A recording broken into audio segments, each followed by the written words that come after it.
Hello humans, I'm Yoshiller, and welcome back to another part of my Legend of Zelda Breath of the Wild walkthrough! And today's part is going to be a bit different. Yeah, I have to start this video off with some unfortunate news. My recent video file for this walkthrough is gone. What was going to be part 68 of this walkthrough is completely gone. Leave it to me to have even more technical issues beyond the ones that I already have. And of course, with every technical issue that I have, nobody else has ever had that issue happen before, which means there's no solution. So, okay, why am I bringing up technical solutions? Well, let me explain what this part was going to be. This video file that I recorded for part 68 was over 2 hours long. The final video would have been about 45 to 50 minutes, as most of the part was stalling and traveling, so I could have cut that out. But regardless, I don't have a video file for this recording anymore. I have my original commentary file, and I have the audio file for what would have been that 2-hour recording file. I want to take on 3 shrines in this part. My goal is usually to take on a minimum of 2 shrines per part, but if I take on 3, I'll have 4 Spirit Orbs, and then I can end this part by cashing them all in for a heart container. That's the dream. But if I only take on 2 shrines in this part, I mean, I'm not really going to complain about that. That's the goal. We're at part 68 of this walkthrough, and I only have, what is it, 20, not even 20, 19 shrines remaining? How did I even get in here? Oh, I went from above. Okay, I only have 19 shrines remaining. So if I were to do 3 per part, I'd be done with all of these shrines in 7 parts.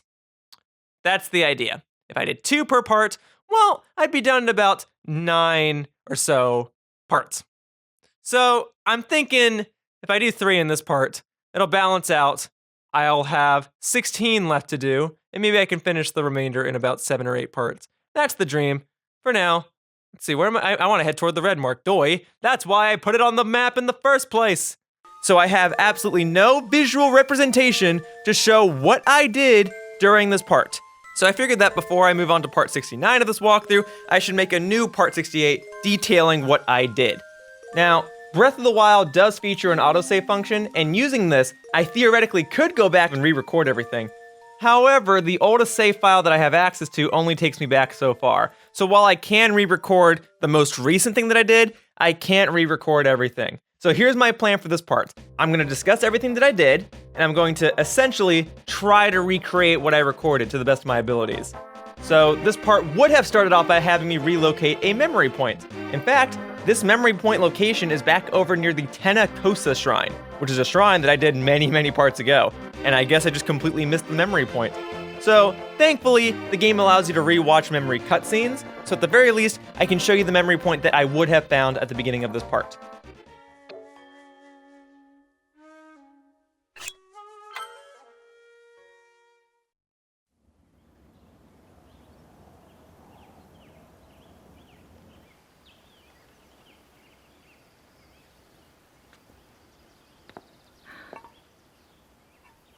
Nothing. Just as I thought. It appears that this structure was designed to be exclusively accessed by the sword's chosen one. But designs can always be worked around. At least I hope. How do I get inside? I need to activate it somehow.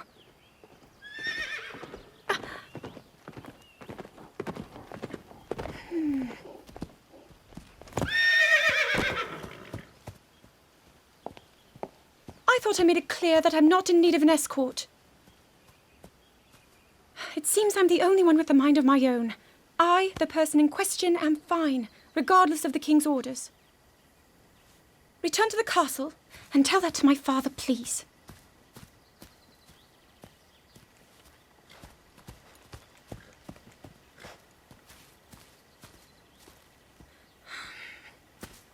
And stop following me!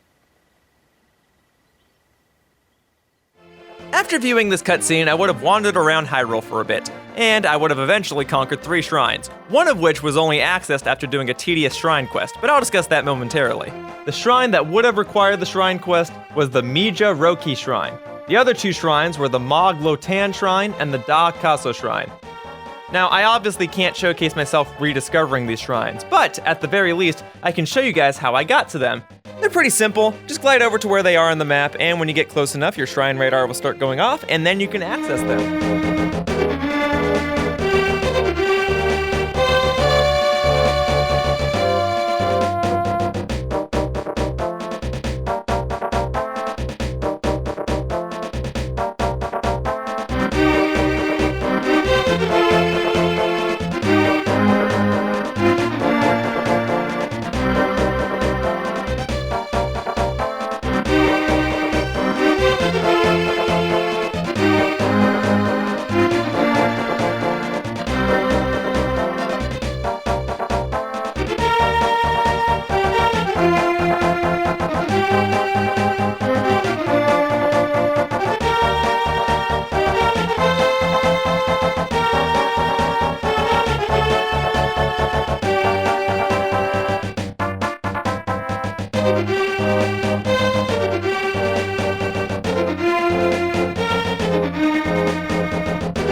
So, okay, let's go back to discussing the Mijah Rokee Shrine, which was the third and final shrine that I did in this video.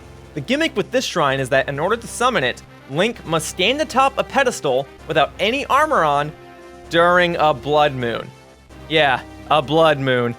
You know those annoying things that happen randomly during the night when a red moon comes up and then Zelda explains how you must be careful and then all the enemies that you killed come back to life?